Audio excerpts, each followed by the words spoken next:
Welcome to the HR Chat Show, one of the world's most downloaded and shared podcasts designed for HR pros, talent execs, tech enthusiasts, and business leaders.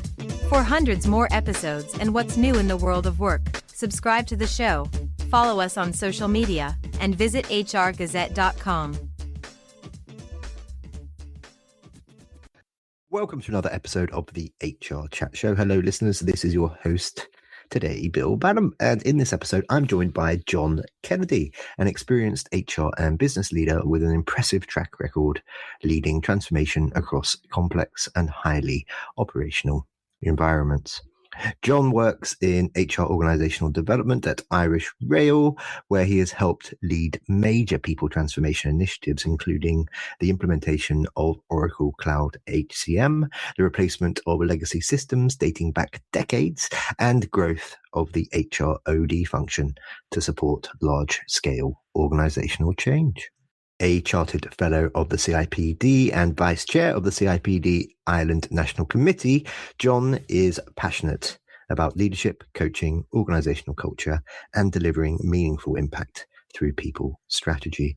Listeners in the Disrupt community may also recognize John as one of the standout speakers from Disrupt Dublin, where he delivered the very first Disrupt Lightning talk in Ireland since before the pandemic. And in this conversation, John and I will discuss transformation in legacy organizations, leading change in unionized environments, building trust with stakeholders, the evolving role of HR, and what great people leaders look like in 2026. I hope you enjoy this conversation that I had with John. John Kennedy, it's my absolute pleasure to welcome you to the HR Chat Show today. How are you doing? I'm very good, Bill. How are you doing yourself? I'm all right. So what should I add to the intro that I just offered a second ago, listeners? I don't know if I said, but John is probably the nicest man in HR in Ireland. I've had personal experience now of working with him on the last couple of Disrupt events in Dublin, and he is fantastic. The audience loves him. Everybody knows John and respects him, and he's had an amazing career. So just wanted to give John a bit of a shout out before we go any further, because sometimes I get folks on this show, and we've done hundreds of episodes now, of course, who I've got immense respect and love for, and John is one of those people. There you go, John. That's me bigging you up. Let's get into the questions. No pressure. Right? Now, the hard hitting stuff. Actually, let's begin by talking a bit more about Disrupt. You presented the very first Disrupt Lightning talk in Ireland since before the pandemic. It's a pretty unique and tight format, 20 slides, 5 minutes, 15 seconds per slide. Tell us a bit about your talk back in Feb, if you don't mind, and some of the challenges that sort of format presents. And also, just as we record this episode, you kindly came back on stage and entertained the audience for a couple of minutes last week, back at Dublin, back at Personio. So if you got anything to add about your experiences at that event too, that would be lovely. Well, I suppose when I got asked, and you gave me free range in relation to choosing what I wanted to talk about, and sort of lately I've been curious, and every day there's something different in relation to the future of work, the challenges of work, etc., as AI permeates nearly everything that we do. So I kind of said, well, why not pick that? And it's only when I started to get down into it and get down into the real bowels of it, you sort of go, my God, it's just so much. And how do I sort of condense that into 5 minutes? Challenge number one. And then challenge number two is, how do I keep to 15 seconds per slide and wanting to get so much across?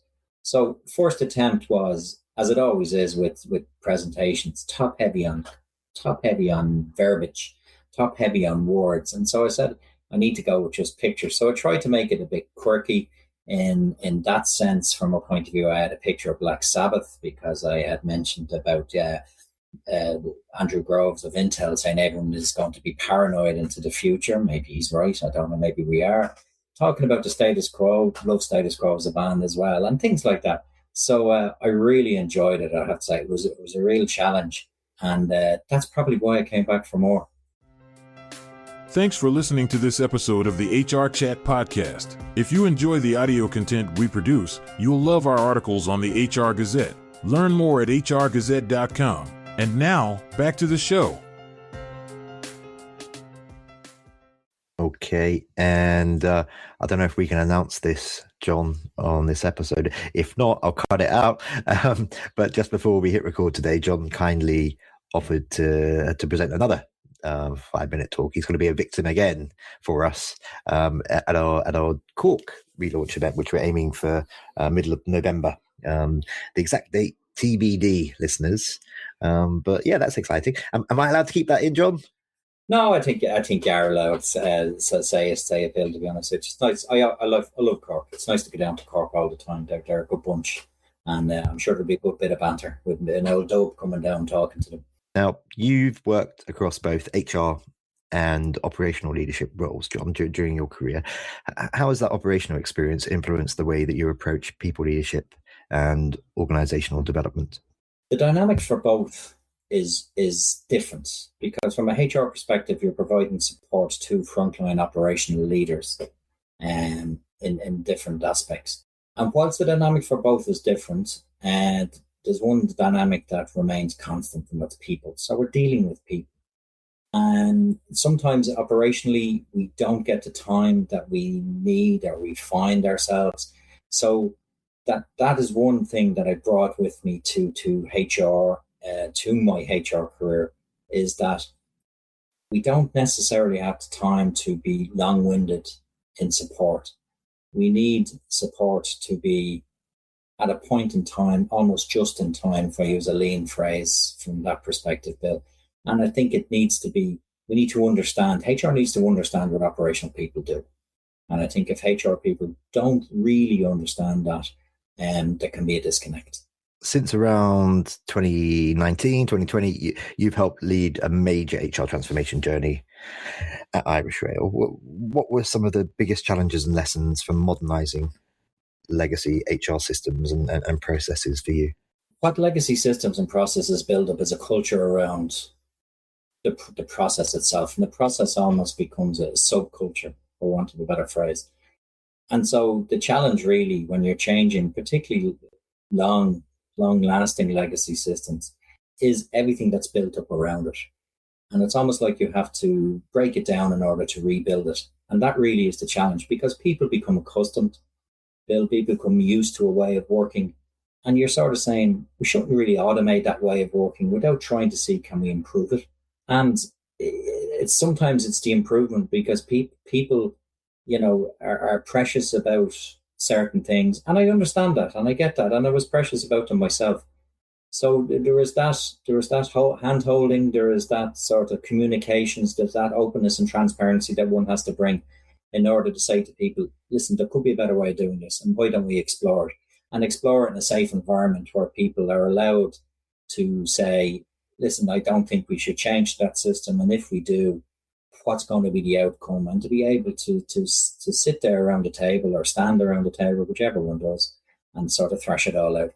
So for me, it was really sort of getting people to understand why we were changing. And each discipline, each business that one's in, whether that's pharma, tech, engineering, traditional organizations, hybrid organizations, there is a culture and there's a process and there's a way of doing things that is built up around it. And anytime one decides to change it or one looks to change it, we do have to bring people with us. Knowing you a little bit now, I would characterize you as being very humble, understated guy, but you're clearly very successful. You've had a very successful career as a leader. Where does that come from? Can you point to maybe a manager, a leader that you've had in your career, in your earlier career, that maybe inspired you? Or conversely, maybe someone who taught you how not to behave as a leader? Listen, I suppose when you get to my stage in my career, there is a couple of people that you would look back and you would say, I really enjoyed my time with that individual and I really enjoyed the freedom he gave me. But I go back to one particular instance, Bill, and it was my first kind of managerial role, and it's a long time ago now. And I didn't like the way I was being, what I felt was being micromanaged. I wasn't allowed to do the job the way I wanted to do it. So I looked to see the manager and I explained that to him. And I said, listen, I I probably explained it the wrong way, because I went in saying that I wanted to hand back the job. I wanted to go back to my old job. And that kind of took him a bit by surprise. And he sort of asked the question, why? And I said, you're not giving me the time to grow. I said, what I want you to do is pick me up when I fall and to help me. And I said, because I'm going to fall, because it's my first big job, and I'm going to make errors, and I'm going to do things 60% right, 70% right, not necessarily 100% right. And once we had that conversation, the relationship just took off. He gave me the space I needed to grow. And it's that kind of stayed with me. And I always try and live by that mantra, whereby, nobody's perfect, and people need leaders to be there for them. And not necessarily to be doing things for them. And I think it's a very, for people who are really content and process driven, it can be a very difficult lesson to learn. But to me, that was the one defining moment which allowed me to grow. And I still talk about that. Okay, very good. Thank you very much. So just as a follow on to that, you've led change initiatives in complex and unionized environments. How do you build trust and bring stakeholders along during periods of big transformation? It's the same way, Bill, as in life. If you were to meet somebody on a social occasion and they're a bit closed, they're a bit unsure, things like that, sometimes you kind of say, you'll end the conversation and you'll move on to somebody else. I've always felt that the way to build trust is to be open and transparent. It's as simple as that. If there's, for commercial reasons, if there's things I cannot say, I'll explain why I cannot say it. I've always been an advocate for saying, I might say no, but if I say no, I have reasons for it, and I will very clearly articulate the reasons why I'm not in agreement with a certain course of action, or why we can't do certain things. The trade unions and the trade union movement have at their heart the right to represent people and to give people a voice, and that's all really anybody ever wants. They just want to feel as if they're being listened to, and yes, sometimes business has to make hard calls and hard decisions, and that's based on whatever rationale one's dealing with at the time. But I think if you're open and honest with people, you can bring people with you, and ultimately that's what it's all about. It's about us all moving forward together. So you've spoken previously about the importance of delivering on the HR promise. What does that phrase mean to you in practice, John? And how can HR teams strengthen credibility across their organizations? First and foremost, I've said it previously, I'm a firm believer in HR understanding the business that it operates in. So whether that's, engineering, whether that's railway engineering, whether that's big pharma, it's got to understand what everybody does. And it's when it can do that, it can offer more support. I've always honestly felt that. I took over an engineering team, and the first thing I tried to, a HR team in engineering.